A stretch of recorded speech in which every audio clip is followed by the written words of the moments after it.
सभी को जय गौ माता, जय श्री राम, जय हिंद, वंदे गौ मातरम। मैं आप सभी का छोटा भाई सिंगर गजानन सारण मांगलवाड़ा। आज रात को मेरे गांव के आगे जो पेट्रोल पंप है उसके सामने रात को गौ माता की एक छोटी बछड़ी थी, उसका एक्सीडेंट हो गया था। तो जब सुबह मुझे पता चला, मेरे पास में कॉल आया, मेरे पास जैसे ही कॉल आया तो मैं सुबह 8 बजे गौ माता की छोटी बछड़ी के पास में पहुंचा। मैंने देखा गौ माता की छोटी बछड़ी ऐसे पड़ी थी रोड के पास में कि शायद लग रहा था सभी को कि ये मर गई है।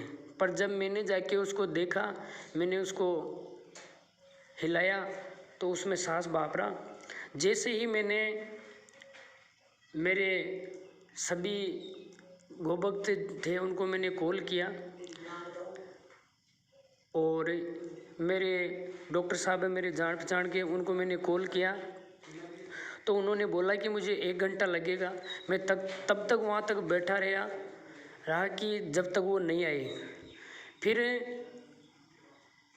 थोड़ी देर बाद में धीरे धीरे मेरे पास में लोग इकट्ठे हुए।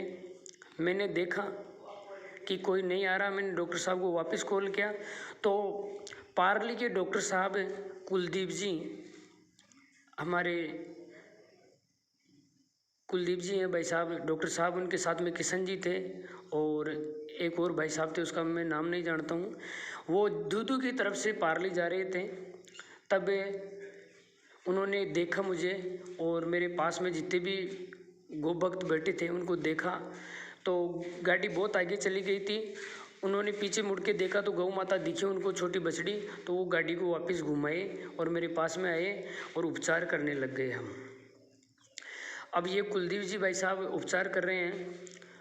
अब इनका भाव देखो तो ये हम रोड के पास में सड़क के किनारे हम ये उपचार इसलिए करा रहे हैं क्योंकि मेरे गांव में गौशाला की व्यवस्था नहीं है। मेरे गांव में गौशाला की व्यवस्था नहीं है, हमारे पास में कोई एम्बुलेंस नहीं है। अब हम किस किस को बता दें कि ये दर्द है, हम किस किस को बताएं। अब आप सब देख रहे हो कि हम सड़क के किनारे ये उपचार करवा रहे हैं। फिर मेरे अजीज मित्र मुकेश भाई गियाड़ है हमारे मांगलवाड़ा के, जैसे ही 1 घंटा के बाद में हमने ये 1 घंटे की मशक्क़त के बाद में ये उपचार करवाया और उसके बाद में मेरे अजीज़ मित्र हैं मुकेश भाई गियाड़, मैंने उनको कॉल किया कि आपका ट्रैक्टर और ट्रॉली लेके आओ, क्योंकि गौ माता की बछड़ी अगर यहाँ पे सड़क के किनारे रहेगी, पता नहीं कोई कुत्ते वगैरह कुछ भी काट लेंगे। तो मैंने उनको कॉल किया, मेरा भाई मुकेश एक कॉल करते ही ट्रैक्टर ट्रॉली लेके गया।